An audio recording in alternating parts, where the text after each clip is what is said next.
Yo bong ôn xong bây giờ là có thương thì ra có rùm lắc ở đất cá đó chú chót này cả bạc nia rồi viên cái là có thương thì ra chỉ muối nâng cái là có Pavel bà cả nu cứ bực cuộn nó tận đây khai tất cả bong ôn hay dương khơi tha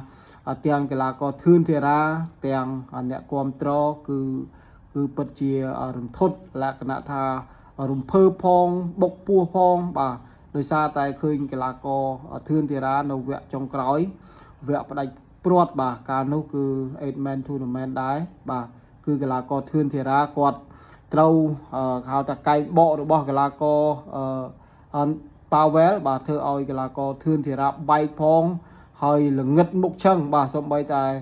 ធឿនធីរ៉ាខ្លួនឯងក៏គាត់សារភាពថាគាត់ល្ងឹតមុខឈឹងបាទតែដាច់ភ្លើងមួយផ្លែតហើយគាត់ងើបវិញបាទងើបវិញហើយគាត់អាចកែប្រែស្ថានភាពបានក៏គាត់ធ្វើការប្រកួតបន្តបាទចូលដល់ទឹកទី3គឺជាទឹកដែលហៅថាកាត់សក្តីបាទអញ្ចឹងគាត់មានអីមានតែការប្រឹងប្រែងព្យាយាមហើយគាត់តាំងចិត្តខ្លួនឯងតែម្ដងគាត់ថាបើសិនជាគាត់អត់ដើរចូលបាទដឹងតែចាញ់ហើយបាទគាត់ដឹងខ្លួនឯងតែម្ដងបាទគាត់ដឹងតែចាញ់មិនមែនកីឡាករវាយដឹងតែវាយអត់ដឹងខ្លួនឯងឈ្នះអត់ដឹងខ្លួនឯងចាញ់ទេបងប្អូនបាទគាត់ដឹងថាគាត់ចាញ់ព្រៀបកីឡាករ Pavel អញ្ចឹងចូលដល់ទឹកទី3គឺគាត់ចូលវាយតែម្ដងហើយវាយគឺត្រូវចំណុចខ្សោយរបស់កីឡាករ Pavel ទៅទៀតបងប្អូនបាទអញ្ចឹងគាត់អាចវាយគាត់អាចដឹងស្ទាបស្ទង់ពី Pavel បានអញ្ចឹង Pavel វាយលើក៏មិនទៅវាយក្រោមក៏មិនទៅមានណាបងប្អូនបាទធឿនធីរ៉ាដាក់ចំចន្លោះកដាលគឺក្បាលពោះបងប្អូនបាទទាំងជង្គង់ទាំងក្តាប់ដៃមានអីនៅបាទចឹងកីឡាករ Pavel ក៏ត្រូវលោកគ្រូខឹមសុជាតិដែលជាអាជ្ញាកណ្ដាលដឹកនាំការប្រកួតនៅពេលនោះរាប់ដល់កីឡាករ Pavel អ្នកគ្រប់គ្រងចាប់ផ្ដើមហូរកញ្ជ្រៀវបាទគ្រប់គ្រងកីឡាករធឿនធីរ៉ាអាចមានទឹកចិត្តឈ្នះគេវិញណាបងប្អូនបាទចុងក្រោយបាទដាច់ព្រាត់គឺកីឡាករធឿនធីរ៉ាដាក់ឲ្យចិត្តចប់ទឹកហើយកីឡាករធឿនធីរ៉ាដាក់ឲ្យអាជ្ញាកណ្ដាលរាប់ទៅលើកីឡាករ Pavel ទៀតអ្នកគ្រប់គ្រងរត់តែមានក្តីសង្ឃឹមបាទអញ្ចឹងការប្រកួតនោះគឺអស់ហើយបាទទាំងកីឡាករធឿនធីរ៉ាទាំង fan ជាពិសេសលោកគ្រូខឹមសុជាតិដែលជាអាជ្ញាកណ្ដាលដឹកនាំការប្រកួតនោះបាទលោកសុកចិត្តចំណាយអាវរបស់គាត់បាទអត់គួរទេមកដល់ពេលបច្ចុប្បន្ននេះគឺថាគាត់អត់គួរទេអាវមួយហ្នឹងគាត់ទុកជាប្រវត្តិសាស្ត្រនៃការដឹកនាំនៃការហៅថាធ្វើជាមន្ត្រីអាជ្ញាកណ្ដាលនៅលើសាយវៀននៅការប្រកួតឲ្យអាវមួយនោះគូសិតតែឈាមបងប្អូនបាទសិតតែឈាមកីឡាករធឿនធីរ៉ាផង Pavel ផងហើយមួយទៀតគាត់ឲ្យសញ្ញេបាទឲ្យកីឡាករសញ្ញេដាក់ថ្ងៃដាក់អីគឺត្រឹមត្រូវហើយអញ្ចឹងល្អមែនតើបាទលោកគ្រូខឹមសុជាតិគឺជាអាជ្ញាកណ្ដាលមួយដែលគេថាមានភាពរហ័សរហួនបាទ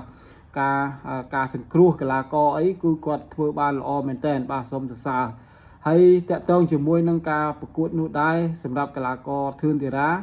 គាត់ទទួលស្គាល់ខ្លួនឯងថាគាត់ប្រហែលជាអាចចាញ់កីឡាករ Pavel បើមិនជាគាត់អត់ចូលទឹក3អត់វាយឲ្យអញ្ចឹងណាបងប្អូនបាទហើយមួយវិញទៀតបាទតកតងជាមួយនឹងការប្រកួតនៅថ្ងៃទី6ខែវិច្ឆិកាឆ្នាំ2025ខាងមុខនេះនៅថ្ងៃអុំទូកទី3បាទនៅទឹកដីខណ្ឌកំពូលនៅវត្តស្ងួនពេជ្របងប្អូនណាបាទវត្តស្ងួនពេជ្រគឺជាទឹកដីអច្ឆរិយៈគឺជាទឹកដីត្រជាក់ត្រជុំរបស់កីឡាករធឿនធីរ៉ាព្រោះការប្រកួតកាលពីបានរង្វាន់ផ្ទះក៏នៅស្ងួនពេជ្រតាំងពីបានរង្វាន់ឡានក៏នៅស្ងួនពេជ្រឥឡូវនេះដល់រង្វាន់មាសវិញម្ដងបងប្អូនបាទមាសកំពុងតែឡើងថ្លៃផង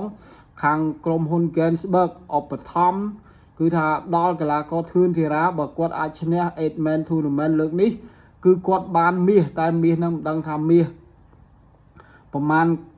ប្រហែលគីឡូទេបងអើយបាទបងប្អូនហើយបាទគឺកំពុង Gensburg តែម្ដងបាទតែយើងមិនទាន់ដឹងទេថាទម្ងន់វាប្រហែលតឡឹងបាទយើងអាចគិតតឡឹងទៅស្រួលគិតបើគិតជាគីឡូយើងមិនដឹងថា1គីឡូទៅវាប្រហែលតម្លឹងណាបាទប៉ុន្តែមាសកំពុងតែឡើងថ្លៃទៀតចឹងកីឡាករធឿនធីរ៉ាពេញលេងហើយបាទលើកនេះបើសិនជាគាត់ឈ្នះមែនណាបាទសូម្បីធឿនធីរ៉ាគាត់ថាគាត់អត់ទាន់បានប៉ះកំប៉ុងមាសនឹងដែរព្រោះថាគាត់ថាគាត់អត់ទាន់ហ៊ានប៉ះដោយសារមិនមែនទាន់ជាកម្មសិទ្ធិរបស់គាត់ថាចាំមើលតែពេលគាត់អាចមានសិទ្ធិពេលគាត់ប្រកួតឈ្នះពានបាទ cứ tham miên sất quật ai can anh đang chỉ cầm sất bao quật ai can pin sọp cho bà vẫn không bao mà chẳng chờ mơ thà cái là có thương thì ra ai bàn cái pong miên đi bán rồi cóอย่างนั้นยังจับอดออกเลยให้กระชุนป้อเอากระลาก็ทืนเทราแต่ตัวบ้านเจจุ่มเนี่ยนกนงกาประกวดดอสำคัญมวยนุ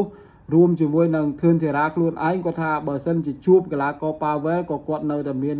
ก็ได้บารอมมาตัวใบจะทะเลาะปักเนี่ยมาดองด้วยมาหายก็ได้พรูถ้าปาเวลคือเชียกระลาก็ได้เมียนอาวุธดอกครัวธนะได้มันอาจมือรำลองบ้านหายมวยเวงติด